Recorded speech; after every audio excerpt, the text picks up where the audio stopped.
Hello my paper peeps. Today I want to share with you a simple and easy no-sew accordion hinge journal. Now, if you're familiar with any of my scrapbook journals, I love to use easy binding systems that pretty much allow you to remove pages easily, especially if you screw up. This one actually is an accordion signature book binding technique because I love making signatures. And if you're not familiar with what a signature is, it really is just a notebook. And this technique will show you how to do this, and it's so simple. So stick with me and let's get started. To show you this technique, I'm just going to use my paper line, the Java journals, and I have a few book covers here. We're just going to use this one here for technique's sake. It's just you can see things a little easier. And what I'm going to do is just cut this up.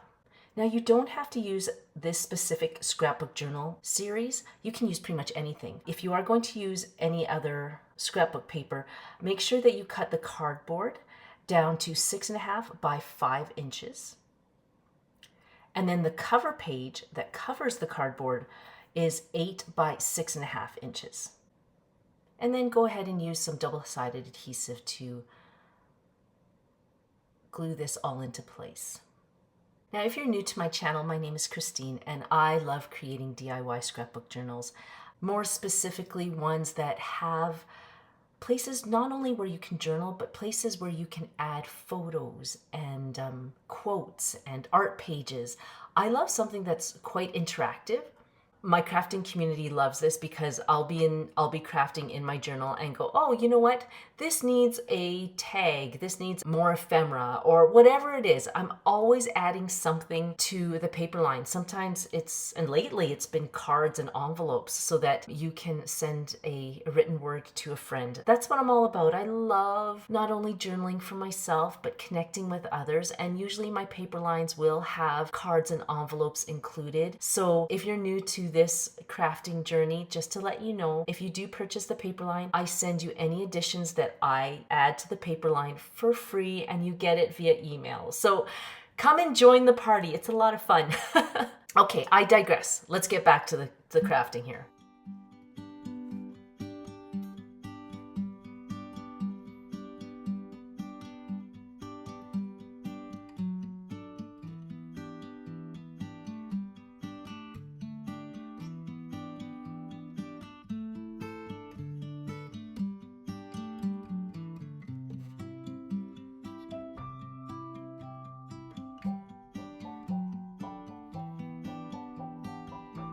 Okay, it's time to do the binding system. Now, this binding system is specifically for signatures or notebooks. And you want to cut a piece of cardstock 10 inches by 3 inches. Now pull out your scoreboard, and now you want to score at 1 inch intervals here.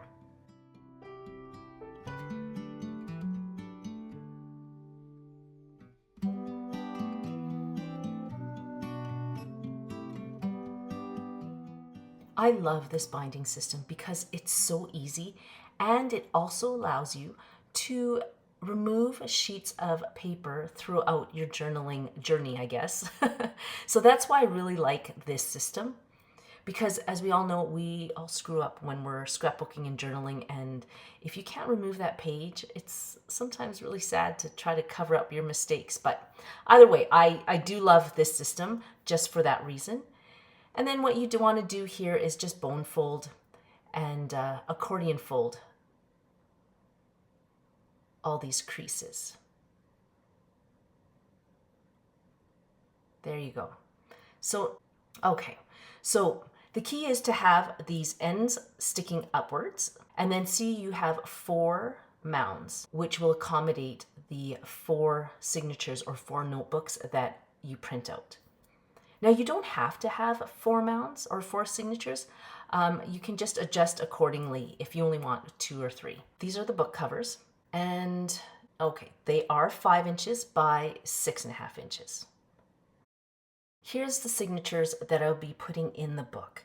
Now, If you're just using your own paper, you want usually the signature covers, book covers, to be just a little larger. And if I was just to measure just the outside, the first page, they measure 4 3/4 by 6 1/4. That's the cover. Each individual inside page is 4.5 by 6 inches. So in total, it is a little smaller than the actual book cover.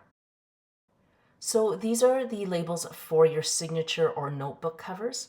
And if you're wondering what mochas and lattes mean, or the bittersweet labels that you see here, mochas and lattes are like your highs and lows of the day.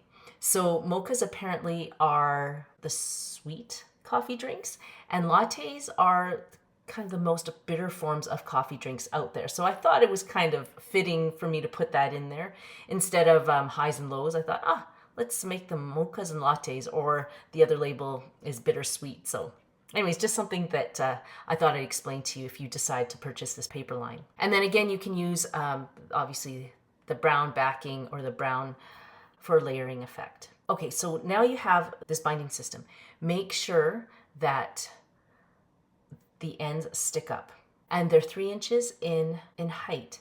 So you want it to go into your signatures. Make sure you center it here. And then you want to measure 3 inches, and you want the slit itself to be 3 inches in length. What I usually do is I just extend the slit maybe 1/16 of an inch beyond the 3 inches, just so that you're not struggling to get the binding system through there. So you'll see here, the slit is actually, if I line up my T ruler, the slit starts at 5.5 from the top, or sorry, 4.5 from the top, and then 1.5 from the bottom. I like to use my larger scoreboard to do this. I'll actually just score that area a little bit more before I take my X-Acto knife and just make a slit along that line there. You want to make sure you use your ruler though, because you don't want to slip and cut yourself. Because that's happened to me in the past. And no worries, I know people are like, oh my gosh, you're using an X-Acto knife on your board. And I'm like, you know what, it doesn't damage the board. So go to town on using an X-Acto knife on your board. And then you'll want to do that for the other 3 signatures.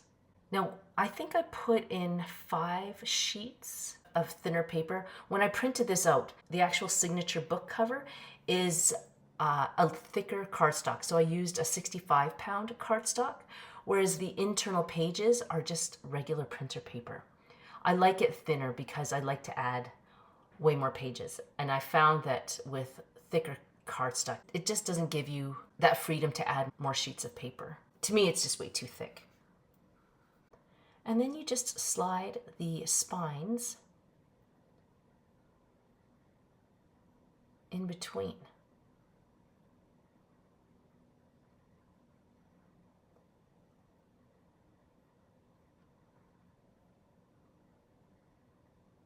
And I do that for all 4 signatures.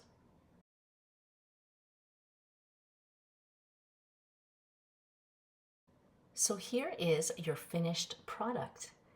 Isn't that great? Look at that binding system, so easy. And there is a way to secure this, which I think you will absolutely enjoy.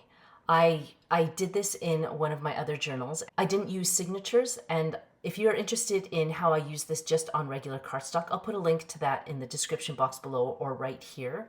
But just another way, you don't have to use notebooks like this, but it is another way of binding scrapbook paper using this technique. So all you do here is just add some double-sided adhesive. Now here's the trick. Double-sided adhesive is, once you set it down, it's hard to remove. So what I usually do is I add a little bit of glue stick. That actually prevents it from sticking right away. It gives you some wiggle room so you can adjust the book accordingly. So yes, you can just fiddle around with it a little bit before it actually fully sets, which is, to me, one of the best scrapbooking tips and tricks I can give you, especially if you're new to DIY scrapbook journaling, DIY binding systems. This is awesome, is using that glue stick technique.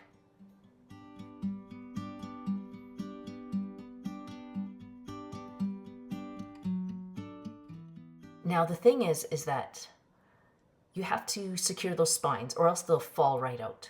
But before we do that, let's just cover up the front spines here. And I just took some printer paper that, one of the examples that did not work. And I just cut that up and used that to cover up the spines. So far, if you're enjoying this content, could you do me a favor and stamp that like button so it could spread to the rest of our crafting community? I'd really appreciate it. Thank you. Now this is where the fun begins. We actually have to cover up those spines. And the reason why I love this system is that the spines you can cover up fairly easily and at the beginning if you want. However, it doesn't give you the freedom to add or remove pages once you cover up those spines. In the past, I've used art pages to cover them up. Like I said, the only problem is that you cannot remove them once you've covered them up. However, now in this paper line, I've actually added spine inserts. So they just slip inside, just like this. The great thing I love about this, these little spine bookmarks is that it gives you the freedom to add or subtract any pages from your journal.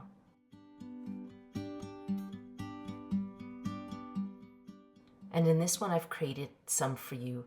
And you can leave them in there. That's not a problem. Like if you want to glue them back to back, stick them in there and they become this permanent aesthetic to your journal.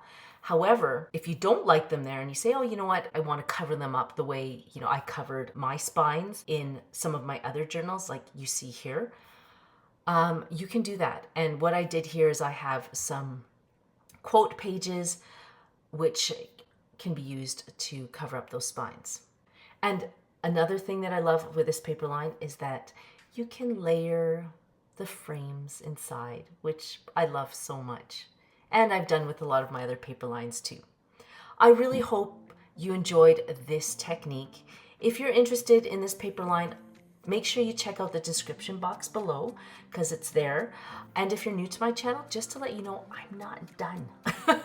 I'm always adding things to my scrapbook journals. And so I'll be going along and journaling and then I think, oh, this needs a tag. Oh, look at that. I need some tab to stick out the top because I want it to look a certain way. Anyways, I always share that with my crafting community. If you purchase the line and you notice, oh my goodness, what did she add to the scrapbook journal? Just to let you know, I always send it to you for free via email. So keep an eye out for those. Until we see you again, I hope you have a fantastic week. Make sure you get in that craft room and we'll see you in my other videos. Take care. Bye.